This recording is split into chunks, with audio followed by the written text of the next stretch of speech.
salah satu mahasiswi Universitas Tadulako di Fakultas Ilmu Sosial dan Ilmu Politik, lebih tepatnya di program studi sosiologi. Nah, apa saja sih yang kita pelajari di program studi sosiologi itu? Di sini saya mau menjelaskan salah satu mata kuliah yang merupakan mata kuliah favorit saya, yaitu mata kuliah Sistem Hukum.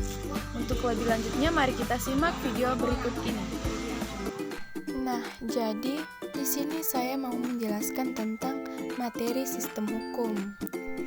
Nah, pengertian yang akan kita bahas yaitu meliputi 1. Sistem hukum, 2. Mencermati sistem peradilan Indonesia, dan yang ketiga sikap sesuai hukum.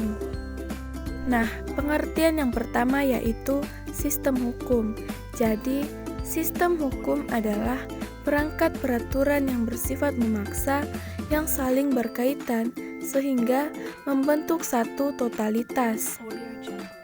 Berdasarkan pengertian tersebut, maka dapat diambil kesimpulan bahwa hukum itu meliputi beberapa unsur, yaitu 1. Peraturan mengenai tingkah laku manusia, 2. Peraturan yang dibuat oleh badan resmi, 3.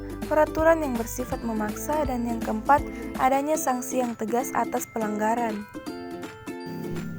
Nah, berikut adalah ciri-ciri hukum, yaitu adanya perintah dan larangan yang harus dipatuhi semua orang. Nah, yang selanjutnya manfaat hukum, yaitu 1. Menjaga tidak terjadi main hakim sendiri, 2. Menjamin kedamaian, dan yang ketiga, kepastian hukum bagi setiap orang. Selanjutnya penggolongan hukum yang terbagi menjadi 1. Hukum menurut isinya dibagi menjadi hukum publik dan privat. 2. Menurut bentuk dibagi menjadi hukum tertulis yang dibukukan dan tidak dibukukan, serta hukum yang tak tertulis. Yang ketiga, hukum menurut tempat berlakunya dibedakan menjadi hukum nasional, hukum internasional, dan hukum asing. Nah, yang keempat, hukum menurut waktu dibagi menjadi ius constitutum, ius constituendum, dan hukum asasi. Yang kelima, menurut cara mempertahankannya, hukum dibagi menjadi hukum material dan hukum dagang. Yang keenam, hukum menurut sumbernya dibagi menjadi hukum undang-undang, hukum adat, hukum traktat, dan hukum jurisprudensi.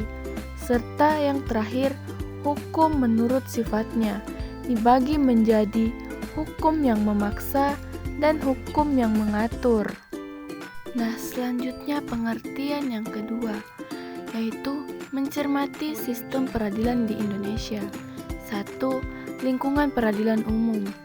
Kekuasaan kehakiman di lingkungan peradilan umum dilaksanakan oleh Pengadilan Negeri Tinggi dan putusan kasasi pada Mahkamah Agung yang mempunyai kekuasaan dalam pembinaan, organisasi, administrasi, dan keuangan pengadilan.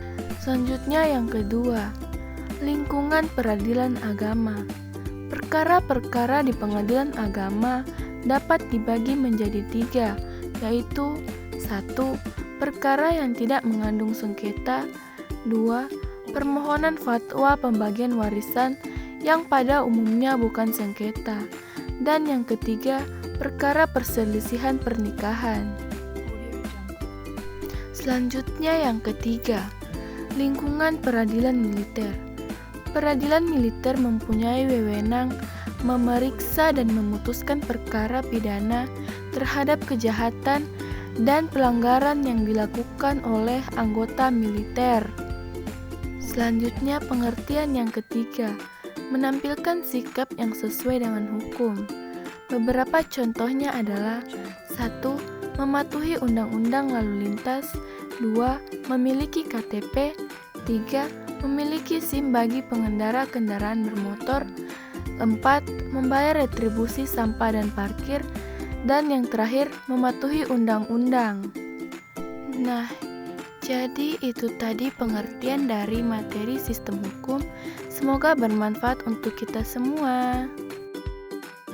Sekian dari video kali ini, mohon maaf jika ada kesalahan kata, dan jangan lupa like, comment, share, and subscribe. Assalamualaikum.